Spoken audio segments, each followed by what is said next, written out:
Mesdames, Messieurs, veuillez nous excuser pour ces quelques minutes de retard. Je vous remercie d'avoir bien voulu honorer de votre présence ce point de presse qui s'inscrit dans la logique et la marche normale d'un parquet qui, investi du rôle essentiel de prise en charge du phénomène de la délinquance dans un ressort territorial bien déterminé,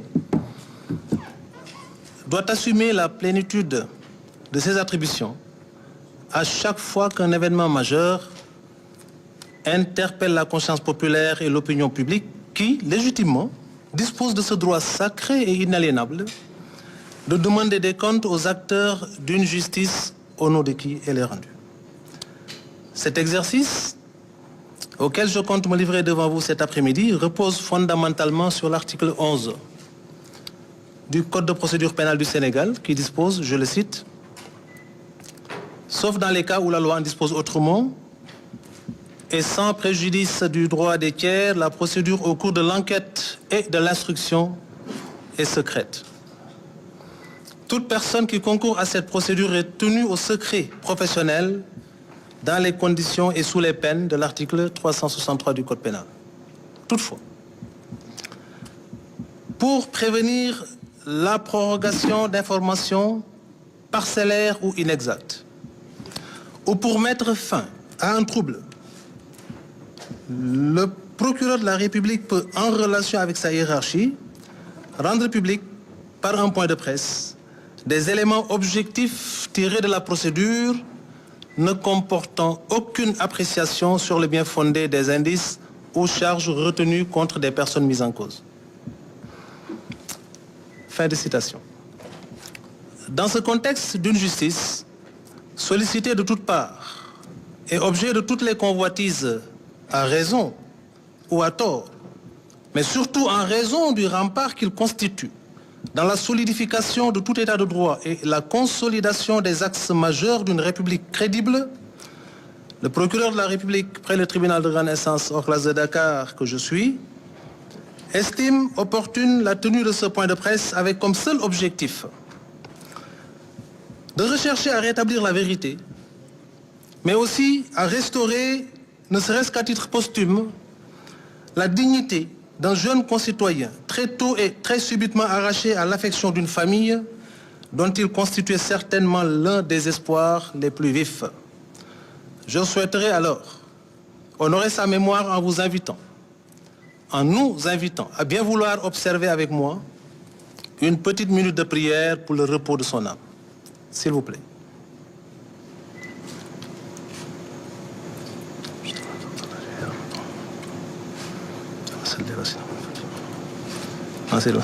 والهدي إلى صراطك المستقيم ومغفر له وارحمه وعافيه وفقه وأكرم نزله ووسع مدخله واغسله بالماء والثلج والبرد ونقهم من الذنوب والخطايا كما نقيت الثوب اجعله دارا خيرا من داره وأهلا خيرا من أهله وزوجا خيرا من زوجه وأهله القل الجنة وأخرج من عوده اللهم أنزل على قبره الضياء والنور والفسقة والسرور حتى يكون في بطن الهدي عنده أمر. Merci. Mesdames, Messieurs, la journée du 9 février 2026 restera à jamais gravée dans les pages les plus sombres d'une histoire que nous avons en partage. Ce qui s'est passé ce jour-là et qui concerne certains éléments de notre vaillante et valeureuse police nationale, il faut le dire, mais aussi une infime partie de notre jeunesse estudiantine, a pu donner l'impression aux uns et aux autres qu'on a opté de troquer ce manteau séraphique dont sont drapés normalement celles et ceux qui constituent l'espoir de toute une nation contre les habits d'individus peu consciencieux des enjeux du moment, au point de prendre pour cible des édifices pourtant bien apprêtés pour les accompagner dans ce long et difficile processus de formation qui, à terme, devrait les élever à des niveaux de responsabilité fort appréciables. C'est une impression qui a pu être suscitée par ce qui s'est passé malheureusement dans cette journée du 9 février. Je l'ai dit, heureusement que c'est une infime minorité, et certains d'entre eux pour avoir conceptualisé, planifié, organisé, saccagé et fait saccager à tout va, ont été arrêtés, gardés à vue, conduits au parquet de Dakar et seront certainement confiés à un juge d'instruction qui se chargera d'approfondir les investigations. Dès demain, ils seront certainement présentés à ce magistrat instructeur suivant les mécanismes classiques et procéduraux de saisine de ces autorités d'instruction. Pour ce qui concerne certains éléments relevant d'un corps d'élite qu'est la police nationale, qui, dans un moment de crise, ont tout de même décidé de franchir allègrement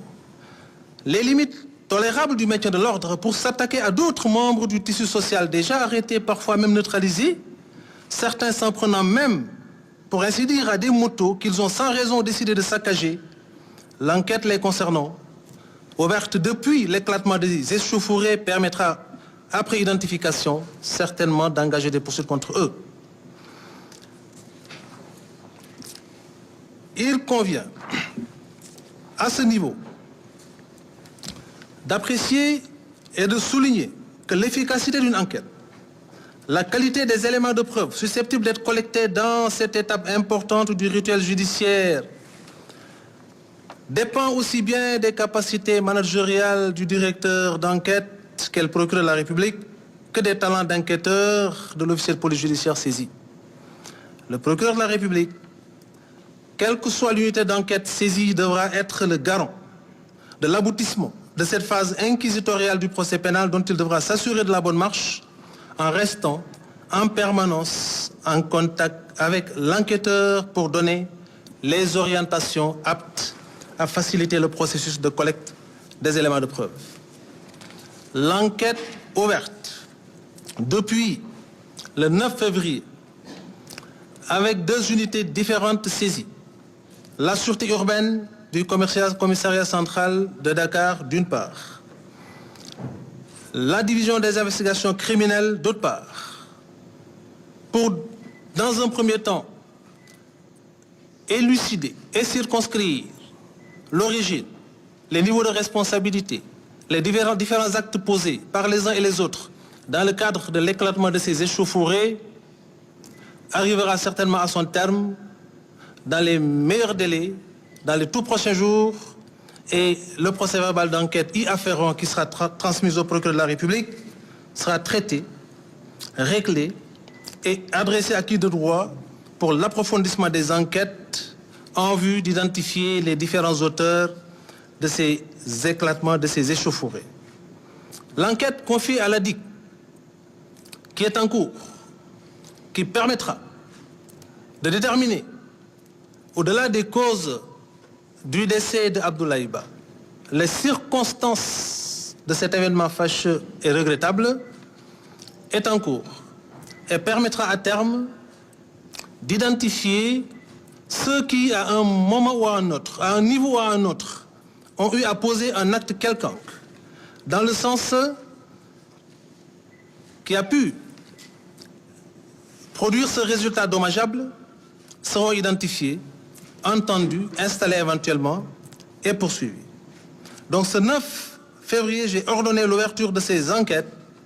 plus spécifiquement celles concernant le décès de l'étudiant Abdoulaye Ba, survenu à la suite de ces affrontements entre les étudiants et les forces de l'ordre. Les investigations ont été ciblées vers l'audition du personnel médical, les agents de sécurité du coude, certains étudiants, certains gradés de la police nationale qui avaient en charge la gestion du dispositif et la conduite des opérations. Des constatations matérielles sur le campus social ont été effectuées. Les éléments de vidéosurveillance résultant des images capturées par des sources ouvertes, tout comme celles fixées par le Centre national de vidéosurveillance, ont été exploités et ont pu constituer les axes majeurs des investigations qui jusque-là ont été menées par la division des investigations criminelles. Au titre des dépositions, des médecins ont été entendus au niveau du centre médico-social du coude, qui ont pu nous édifier sur les circonstances dans lesquelles le corps d'Abdoulaye Ba a pu être évacué au niveau de ce service. Des agents de sécurité du COUD ont été entendus pour nous édifier sur les circonstances dans lesquelles ils ont été informés du décès et le rôle qu'ils ont pu jouer, aussi bien dans les premiers actes de secours que dans l'évacuation du corps de ce jeune étudiant au niveau du centre médico-social du COUD. Des colocataires, autrement appelés voisins de chambre, de la victime ont été entendus et ont pu nous édifier sur ce qui a pu se passer dans la chambre quelques heures, quelques moments avant ce moment fatidique, ce moment de drame, ce moment regrettable qui a pu plonger le Sénégal dans un deuil et qui restera à jamais gravé encore une fois dans la mémoire collective. Toutes ces auditions, toutes ces constatations, toutes ces exploitations et toutes les réquisitions ont pu aboutir à permettre de faire un constat. Le constat qui est résulté des résultats de l'autopsie qui a été ordonnée, celui ayant résulté des différentes auditions recueillies au niveau de tout ce personnel dont nous avons donné la liste tout à l'heure. Les résultats qui sont sortis également de l'exploitation des images collectées par parfois des étudiants, d'autres fois par le Centre national de vidéosurveillance, ont pu concourir à nous permettre de retenir une thèse irréfutable à ce stade de l'enquête. Je reprends pour l'illustrer le bout de phrase contenu dans le communiqué qui a été servi à la presse nationale et à l'opinion publique dernièrement, passage dans lequel on vous disait clairement que les éléments d'enquête disponibles ne permettent pas de corroborer l'hypothèse ou la rumeur selon laquelle des violences ont été exercées sur la personne d'Abdoulaye Ba. C'est du français. Le parquet de la République, près le tribunal de grande instance hors classe de Dakar, n'a jamais entendu remettre en cause les conclusions expertales d'hommes, de femmes, rompus à la tâche, ayant prêté serment, tout comme nous d'ailleurs, et qui quotidiennement nous accompagnent dans le processus de clarification des procédures que nous avons en charge et qui parfois sont obscurcis par les enjeux et par les intérêts en présence et que nous parvenons à clarifier, à régler sur la base des résultats des expertises qu'on leur envoie ou qu'on leur confie. Ce que le médecin légiste requis dit dans ses conclusions n'a absolument rien à voir avec la folle rumeur qui laisse entendre que Abdoulaye Ba a été battu à mort. Je vous ai parlé du médecin qui, dans son travail d'expertise et d'autopsie, a pu produire un rapport médical avec, à la base, une planche photographique où on voit clairement un jeune homme parti à la fleur de l'âge, arraché à l'affection de sa famille, constituant jusque-là l'espoir de la dite famille, mais aussi de toute une nation, qui prit malheureusement à un moment donné derrière un écran de feu et un miroir de fumée, ne parvenant pas à sortir de cette menace réelle à laquelle il est exposé avec ses autres camarades de chambre, n'a dû son salut qu'à chercher à se sauver en passant par la fenêtre. Abdoulaye Ba est bel et bien l'étudiant qui a sauté du 4e étage du pavillon F et qui malheureusement a atterri sur l'asphalte, ce qui explique les dommages et autres dégâts constatée par le médecin légiste sur le corps de ce jeune étudiant. Rien ne permet d'établir ou d'affirmer qu'il a été battu. Ni les résultats de l'expertise médicale, parce que le choc traumatique ayant provoqué le décès a eu pour origine et pour cause la chute. Le médecin décrit, parce que requis pour nous définir et déterminer les causes du décès par rapport à son domaine de compétence, décrit les dégâts constatés sur le corps. Les enquêteurs élaborent et nous aident à comprendre le contexte, les circonstances du décès. L'alliage qu'on peut faire entre le travail du médecin qui détermine les causes du décès par rapport à son domaine de compétence, avec ce travail de l'enquêteur qui définit les circonstances du décès, par rapport au contexte et à ce qui a pu se passer sur le terrain des opérations, permet au procureur de la République, qui se trouve justement au début et à la fin de la procédure, de vous dire exactement que le médecin constate des dégâts sur le corps d'une victime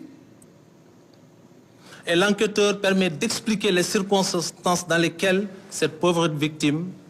a malheureusement succombé à la suite des dégâts constatés sur le corps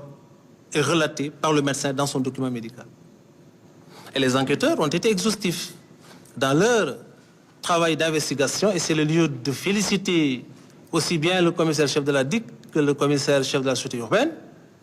qui ont pu nous accompagner et nous aider à entendre certains camarades de chambre, encore une fois, de Abdoulaye Ba, qui ont formellement, solennellement déclaré n'avoir pas été battus, encore moins brutalisés par des hommes de tenue, des forces de défense et de sécurité, qu'ils n'ont même pas vus. L'écran de fumée dont on a parlé tout à l'heure et le feu qui s'était déclaré à la chambre numéro 85 empêchait toute possibilité d'entrer dans le couloir de ce pavillon. De sorte que les étudiants, qui étaient quelque peu piégés dans cette chambre numéro 83 où logeait le défunt Abdoulaye Ba, n'avaient d'autre possibilité, d'autre option que de passer par la fenêtre parce que l'issue de secours qui devait leur permettre de profiter de ce moment pour se tirer d'affaire et sauver ceux qui pouvaient l'être, était scellée sur instruction de certains responsables du COUD. C'est ce que nous avons comme élément d'enquête et c'est en cours de vérification, pour des raisons liées à la sécurité du bâtiment. De sorte que ce que nous pouvons solennellement vous affirmer aujourd'hui, par rapport à ce qui s'est passé dans cette journée du 9 février 2026 au sein du campus social de l'Université Cheikh Anta Diop de Dakar,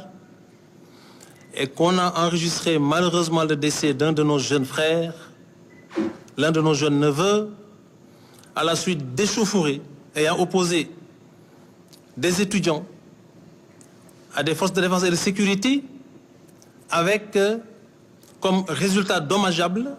et préjudiciable pour toute la conscience populaire et l'opinion publique, le décès d'un jeune qui, malheureusement, se sentant contraint de fuir les flammes et la fumée qui avaient fini d'envahir la chambre et qui les mettait au bord de l'asphyxie, qui a fini par passer par la fenêtre. Ce qui a pu causer les dégâts chez ses autres camarades de classe qui ont sauté comme lui, c'est que ces jeunes ont sauté et pour certains ont atterri sur leurs deux pieds avec malheureusement des entorses et des fractures chez certains. Mais Abdoulaye Ba, en voulant sauter, a raté une démarche, si vous voyez bien l'image, et est malheureusement tombé. Et il a atterri sur le côté gauche de son corps, de sorte que l'essentiel des dégâts qui sont constatés par les médecins, dont nous ne remettons pas encore une fois les résultats. Il faudrait qu'on soit clair sur ça. Le parquet s'appuie sur la santé, sur la médecine. Nous nous appuyons quotidiennement sur nos collaborateurs médecins, qui par le travail nous valent beaucoup de satisfaction dans ce que nous faisons comme activité professionnelle quotidienne. Ce qu'il faut juste établir à ce niveau-là, c'est que le travail du médecin n'a rien à voir avec celui de l'enquêteur. Le médecin détermine ses causes du décès et l'enquêteur nous permet de circonscrire les circonstances Et encore une fois, l'articulation entre ces deux techniques d'investigation, parce que autant l'enquête permet de déployer des éléments techniques, mais aussi des actes classiques d'enquête, autant l'expertise est un mode d'enquête, une technique d'enquête qui permet d'enrichir nos investigations. Donc c'est l'alliage, l'assemblage, l'articulation de toutes ces techniques d'investigation qui ont permis au procureur d'établir de façon formelle que Abdoulaye Ba n'a pas été torturé. Abdoulaye Ba n'a pas été battu parce qu'il n'y a jamais eu de contact physique entre lui et les forces de défense et de sécurité. Sa mort résulte, nous le déplorons, nous le regretterons toujours, d'une chute du 4e étage et il a atterri sur l'asphalte. Ce qu'il faut préciser à ce niveau-là pour clôturer sur ce chapitre, pour la famille, qu'Abdoulaye Ba ait été battu à mort, qu'il ait été torturé, qu'il ait chuté du 4e étage pour perdre la vie, le résultat est le même. Ils ont perdu un fils et ils ont le droit de réclamer justice. À ce titre, ce qui change au niveau de l'approche procédurale et prospective par rapport à ce que nous envisageons de faire, c'est que l'enquête qui a permis de rassembler beaucoup d'éléments et qui nous permettra, dans nos prochaines étapes, de les confronter aux autres éléments qui sont en cours d'exploitation et de collecte, permettra à terme de conférer à ces faits-là leur exacte qualification. L'approche qui permet au parquet de procéder par élimination dans le processus de qualification lui permet, justement, en investissant un secteur pour remplir l'objet d'une enquête qui est celui de rassembler les éléments de preuve disponibles pour aller à la recherche des auteurs de l'infraction, cette approche du parquet nous a amené jusque-là à considérer que l'approche qui permet d'exclure toute possibilité d'envisager plus tard l'engagement de poursuite du chef d'assassinat, parce qu'il n'y a pas eu de volonté de tuer avec préméditation, ou de meurtre, parce qu'il n'y a pas eu justement cet élément constitutif de cette infraction de meurtre qui est l'intention de donner la mort, encore moins l'infraction de coups et blessures ayant occasionné la mort sans intention de la donner, parce que nous ne pourrons pas établir le contact physique. Et à défaut de pouvoir établir ce contact physique qui aurait pu produire comme résultat dommageable, la mort qui serait un résultat qui est allé au-delà de l'intention de son auteur, nous ne pourrons donc raisonnablement pas, et là on le signale tout de suite, envisager l'engagement de poursuite de ces chefs d'homicide volontaire, d'assassinat ou de coup mortel. Mais si l'enquête, parce qu'elle est encore une fois en cours, permet à terme d'établir que parce que la chambre 85 a pris feu, que les étudiants qui étaient piégés dans la chambre 83 n'avaient plus les moyens de s'échapper, ils ont dû passer par la fenêtre avec ce résultat dommageable sur la personne d'Abdoulaye Ba, avec d'autres blessures constatées également sur les autres pensionnaires de cette chambre. Si l'enquête permet d'établir que l'incendie est volontaire et que par le fait de son auteur, ce jeune a dû se jeter par la fenêtre pour sauver sa peau avant malheureusement d'atterrir sur l'asphalte, ce comportement pourrait être considéré techniquement comme ayant généré, malgré l'intention de l'auteur qui n'a jamais voulu ce résultat, la mort d'un jeune qui serait prise en charge dans le cadre de procédure du chef d'homicide involontaire. Ce serait la même chose si l'enquête qui est encore une fois en cours permet à terme d'établir que parce que ces jeunes avaient voulu échapper à cet écran de fumée et ne pouvaient pas passer par ce couloir pour sortir parce qu'encore une fois, piégés par de la fumée noire qui les empêchait de respirer, un écran de feu qui était là entre eux et malheureusement le bout du couloir, qui se sentaient obligés de passer par la fenêtre parce que l'issue de secours était scellée par des personnes qu'on est en train d'identifier, alors que le propre d'une issue de secours, c'est de faciliter l'évacuation des personnes qui sont en danger à chaque fois qu'un sinistre se déclare. Il serait également envisageable à ce niveau, et on le déclare tout de suite, d'engager des poursuites après identification contre ceux-là qui ont, en inobservation de la réglementation et par cet acte de maladresse, posé justement un certain nombre d'actes qui ont pu produire ce résultat dommageable. Autant d'éléments qui, en conclusion, nous amènent à vous dire solennellement que l'exercice auquel nous nous sommes habitués et dont on s'habitue, nous nous sommes exercés et dont on ne s'habitue jamais, a été également présenté à l'opinion le 14 mai 2018 à Saint-Louis à l'occasion du décès de l'étudiant Fallou Sène. Nous avions réussi en 10 jours à boucler l'enquête, à identifier l'auteur du coup qui a été fatal à cet étudiant, à rassembler l'essentiel des éléments qui pouvaient permettre d'établir matériellement l'infraction et de créer les conditions de son rattachement à cet auteur présumé. C'est la gendarmerie qui avait fait l'enquête. C'est à la gendarmerie que j'avais confié l'enquête et c'est encore une fois le lieu de rendre un hommage mérité au commandant de la brigade territoriale de l'époque, qui s'était adjoint les services de l'essentiel des commandants du ressort pour boucler l'enquête, déterminer les circonstances du décès, s'appuyer sur le document médical du médecin, mais surtout circonscrire les niveaux de responsabilité et identifier l'auteur du coup de feu qui a été fatal à cet étudiant. De sorte que l'enquête clôturée, avec un PV d'enquête établi, a été transmis en son temps, pour compétence, parce qu'on était en matière militaire, au procureur de la République, près le tribunal de grande instance en face de Dakar de l'époque, qui avait fait son travail, parce que là je vous apprends que l'affaire devra passer en jugement normalement le 26 juin 2026.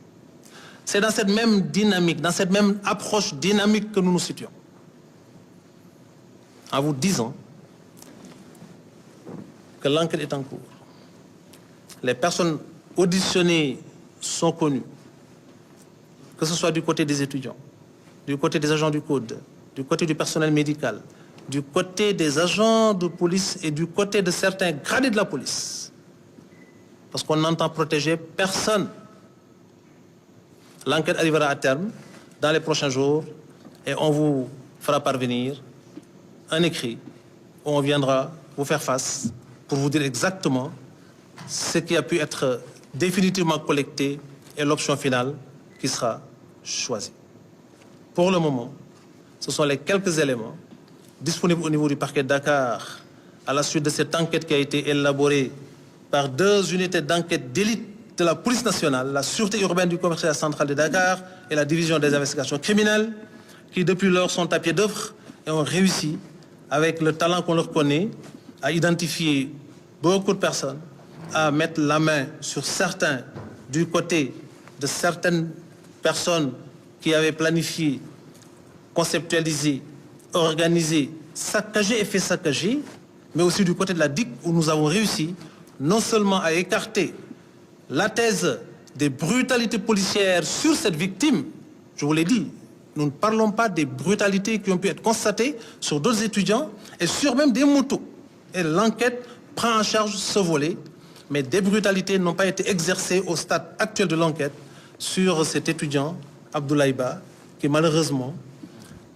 est décédé à la suite d'une chute du 4e étage.